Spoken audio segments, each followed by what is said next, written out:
सबसे पहले श्रोता भाइयों बहनों नाताओं से मेरा निवेदन है, अनुरोध है। गले में थोड़ा प्रॉब्लम होने के कारण एक हफ्ते से पाठ बाधित हुआ है, एक हफ्ते से नहीं पढ़ रहा हूँ। थोड़ा जो भी त्रुटि होगी उसको क्षमा कीजिएगा।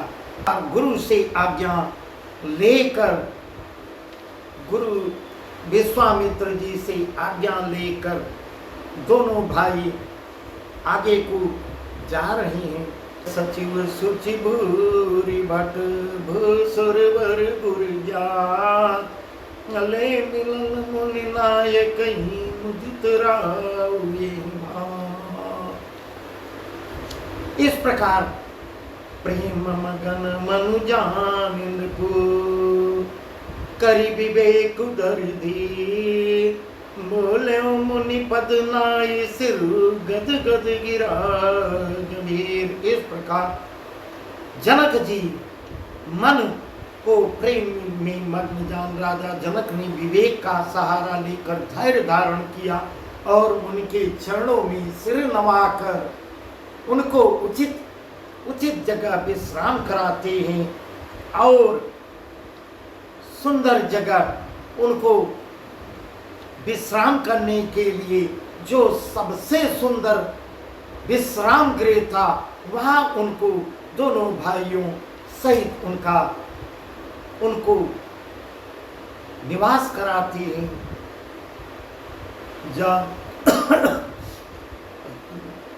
नाथ लखनपुर देखन चाही प्रभु सकोच डर प्रगटन कहीं जौरारुयाय सुमय पाऊं नगर दिखाई तुरंत लइयाऊं।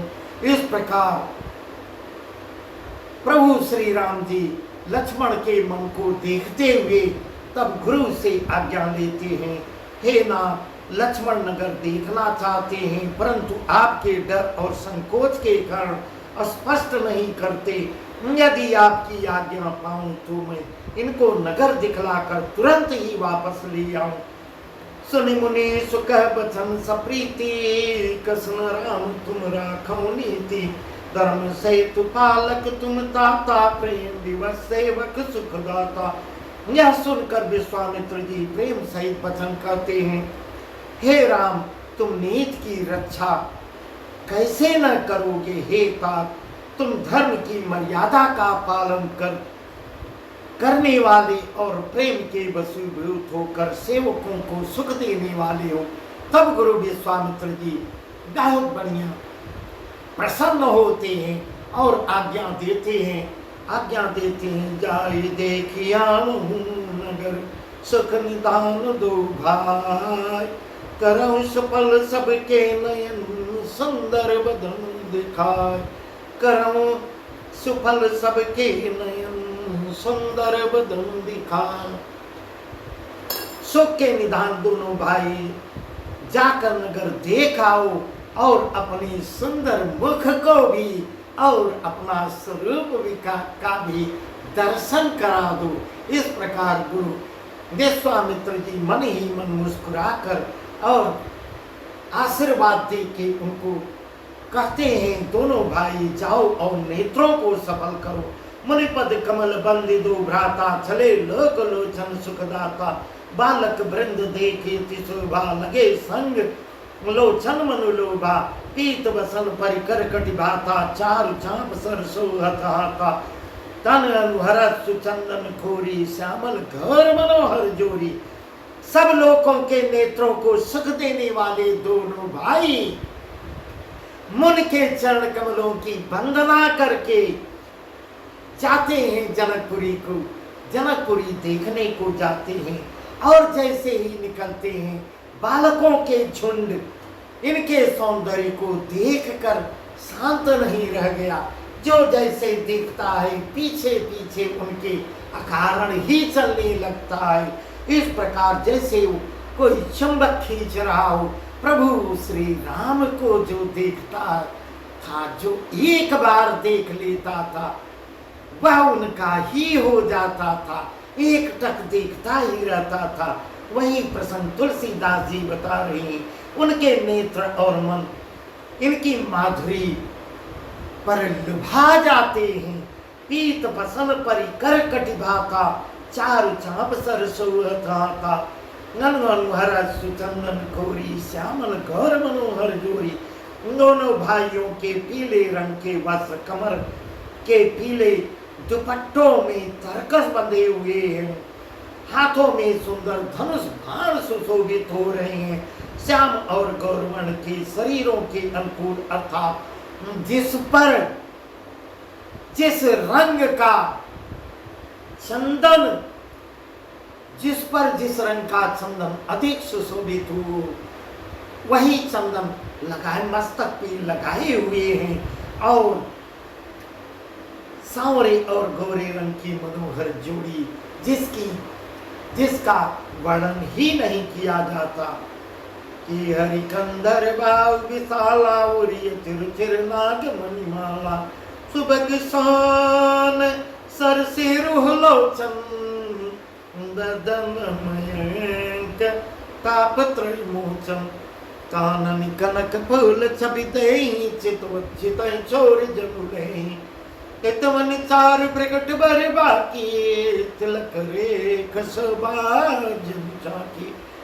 सिंह के समान गर्दन है, गले का पिछला भाग है, विशाल भुजाएं हैं, छाती वक्षस्थल चौड़ी छाती है, सुंदर गजमुक्ता की माला पहने हुए हैं, सुंदर लाल कमल के समान नेत्र हैं, तीनों तापों से छुड़ाने वाला चंद्रमा के समान मुख है।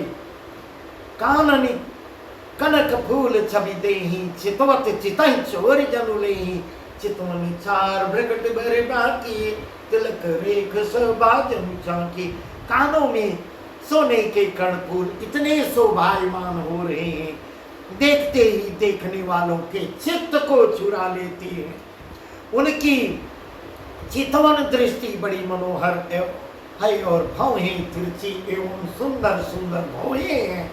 माथे पर तिलक की रेखाएं ऐसे सुंदर सुशोभित हो रही हैं, मानो मूर्तिमती शोभा पर मुहर लगा दी गई हो। ऐसे रूप का वर्णन तुलसीदास जी कर रहे हैं। रुचिर चौतनी सुबग सिर में चक कुंचित के, नकसिक सुंदर बंधु दो सोपा सकल सुदेश।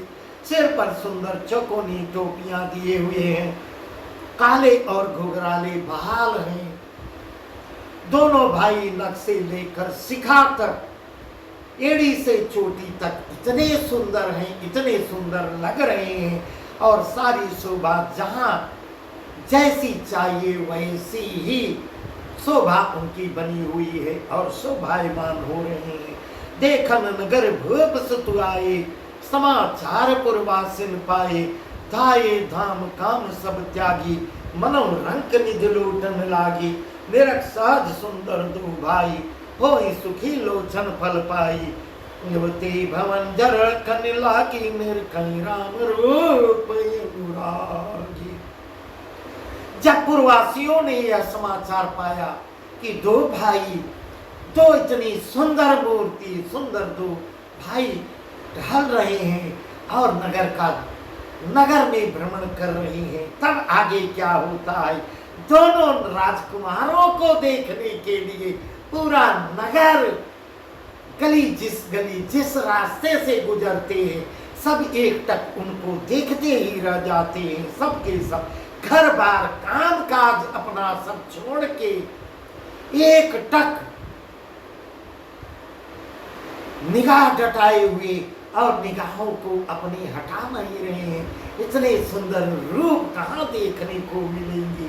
ऐसा वर्णन तुलसीदास जी मानो काम काज छोड़कर ऐसे पीछे पीछे दौड़ रही है, जैसे दरिद्री जो है कुबेर का खजाना पा गया हो, मनो रंग निधि लूटन लागी।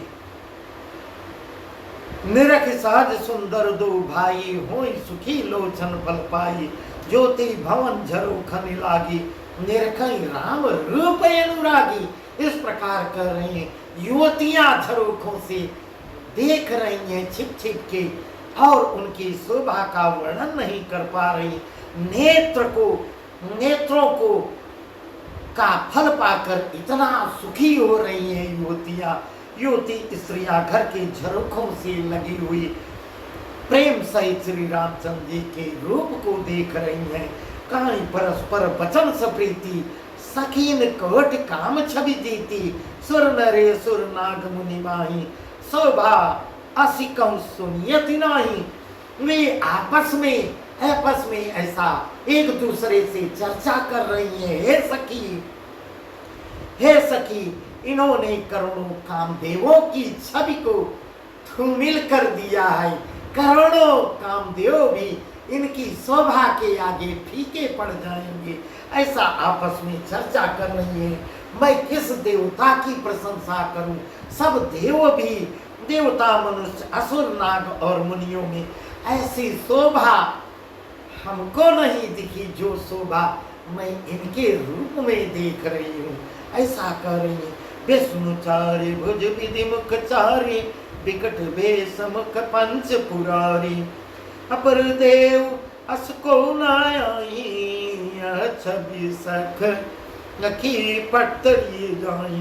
भगवान विष्णु के 4 भुजाएं हैं, ब्रह्मा जी के 4 मुख हैं, शिव जी का विकट भयानक वेश है।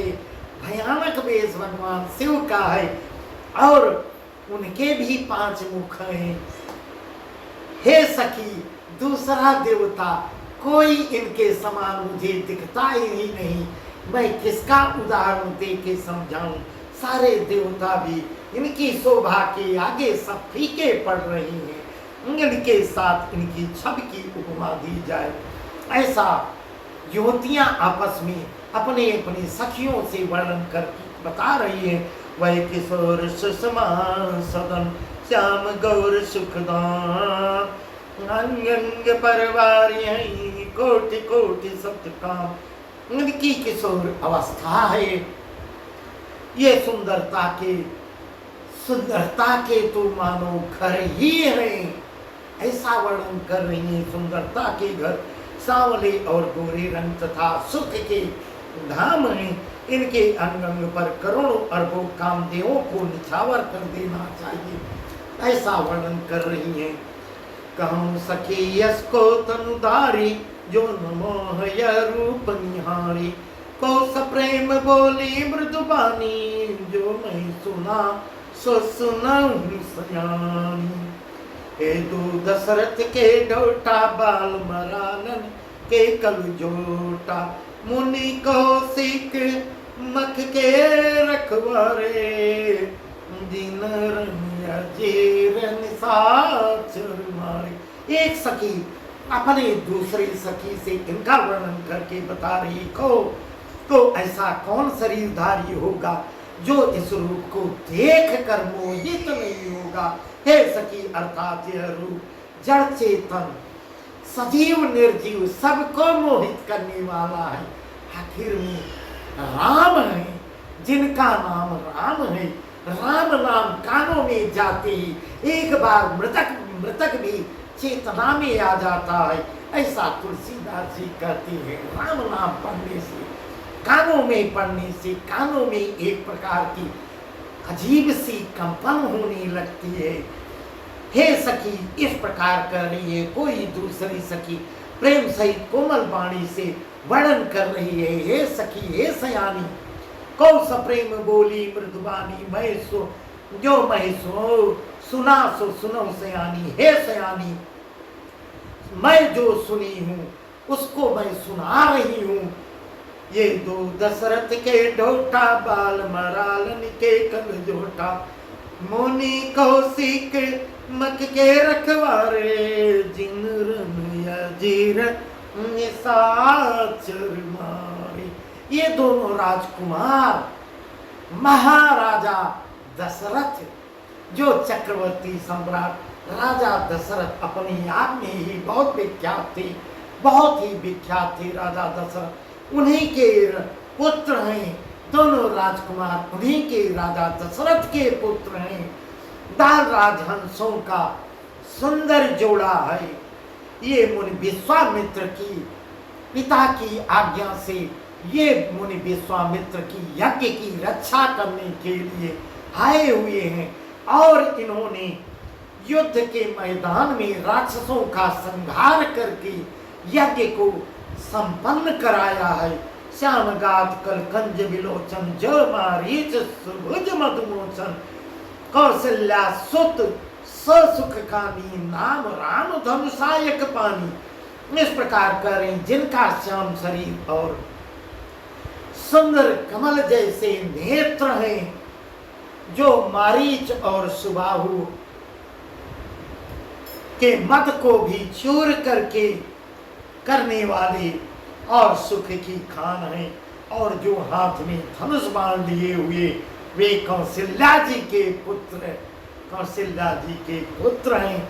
इनका नाम राम है, इनका नाम राम है। इस प्रकार एक सखी दूसरे सखी से इनका वर्णन कर रही है।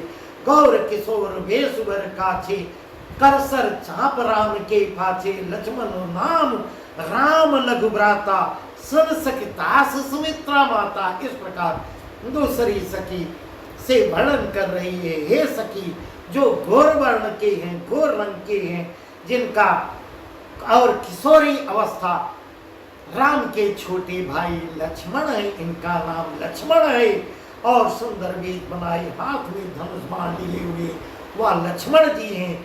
हे सखी उनकी सुमित्रा माता है, सुमित्रा के पुत्र हैं। वे प्रकार कर बंग दो मग मुनि बधूदा आए देखन चाप मुख सुनि हर्षी सबनार। दोनों भाई विश्वामित्र जी का काम करके और रास्ते में आते समय, यहाँ जनकपुरी आते समय रास्ते में पत्थर की शिला जो ऋषि द्वारा श्रापित गौतम ऋषि ने अपनी पत्नी को श्राप दे दिया था, पत्थर हो गई थी। इनके चरण स्पर्श करते ही वह अहिल्या नारी रूप में आ जाती है। वही ऐसा अपनी सखी को बता रही, हे सखी अहिल्या का उद्धार करते हुए तब जनकपुरी में पधारे हैं, धनुष यज्ञ देखने आए हैं। और आगे आगे क्या वर्णन करती हैं स्त्रियां, युवतियां क्या वर्णन करती हैं, यह सुनकर सब स्त्रियां प्रसन्न आनंद में विभोर हो जाती है। और आगे बहुत सुंदर वर्णन कर रही है। देखी राम छवि को एक कही जोग जान की यह बरुआई, जो सखी इन्हीं देख नर नाहो पन परिहरी हट कर विवाहो। कह ये भूपति पहचाने मुनि समेत सादर सम्माने।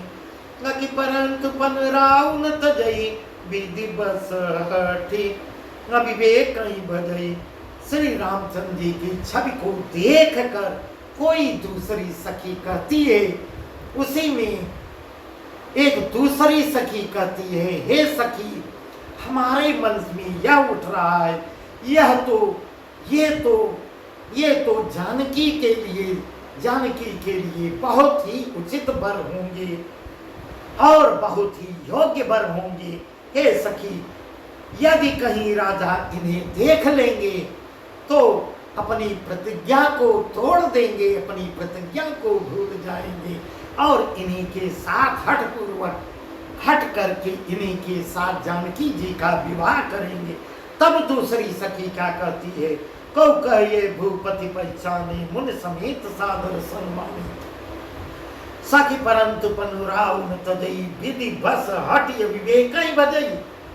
किसी ने कहा राजा ने इन्हें पहचान लिया है और जो जनकपुरी का सबसे सुंदर विश्राम अतिथि गृह है उसमें इनको विश्राम कराए हैं और मुनि सहित इनका आदर पूर्वक सम्मान भी राजा जी करते हैं। परंतु हे सखी राजा अपना प्रण क्यों नहीं छोड़ देते। इस प्रकार आपस में चर्चाएं कर रही हैं। राजा प्रण व होनहार के वशीभूत होकर हठपूर्वक अविवेक का ही आश्रय लिए हुए प्रण पर क्यों अडिग हुए हैं। अपने प्रण को राजा को तोड़ देना चाहिए। कहकर जो भल विदाता सबका सुनी उचित फलदाता लो जान की मिली बर हो नाही नियाली हाँ संदेह जो विधि बस अस बने संजोग तो कृत कृत्य हो ही सब लोग सखी हमरे आरती तिताते कब उनके नाते। इस प्रकार वर्णन करते करते कहाँ पहुंच जाती है। हे सखी, यदि इनका रिश्ता हो यहाँ जानकी जी से हो जाएगा तो हम लोग भी धन्य हो जाएंगे, हमारी नेत्र तर जाएंगे और इनके दर्शन बार बार होने लगेंगे। आते जाते रिश्ता यदि हो जाएगा तो इनका आना जाना भी होगा और दर्शन का लाभ हम लोगों को भी मिलेगा। इस प्रकार जो देव योग से ऐसा संयोग बन जाएगा तो हम सब लोग कृतार्थ हो जाएंगे। ऐसी ऐसी सखियां वर्णन कर रही हैं। हे सखी, मेरे तो इसी से इतनी अधिक आतुरता हो रही है कि इसी नाते कभी ये यहाँ तो आवेंगे। इस प्रकार कह रही है। नाही तो हम कम सुनऊं सखी इन कर दर्शन दूर संगठु तब होई जब पुण्य पुरा कृत भूर। इस प्रकार सखियां आपस में वर्णन कर रही हैं। विवाह यदि न हुआ तो हे सखी सुनो, हमको इनके दर्शन दुर्लभ हो जाएंगे। यह संयोग तभी हो सकता है जब विधाता मुझ पर हम लोगों पर बहुत ही प्रसन्न हो जाएंगे, तभी पूर्व जन्म की तपस्या बहुत पुण्य होगा, तभी इनके दोबारा दर्शन मुझे मिल पाएंगे, वरना संभव नहीं है। इस प्रकार ऐसा वर्णन कर रही है। अब आगे प्रसंग बहुत ही सुंदर है। इस प्रकार घूमते टहलते फुलवारी बगीचे में भी जाएंगे जहाँ माँ सीता से भी आमना सामना होगा। बहुत सुंदर वर्णन तुलसीदास जी ने किया है और बहुत ही एक दूसरे को आमने सामने से भी देखेंगे। बहुत सुंदर वर्णन किया गया है। वह वर्णन हम आपको कल सुनाएंगे। बस आज का प्रसंग यहीं तक। सियावर रामचंद्र की जय।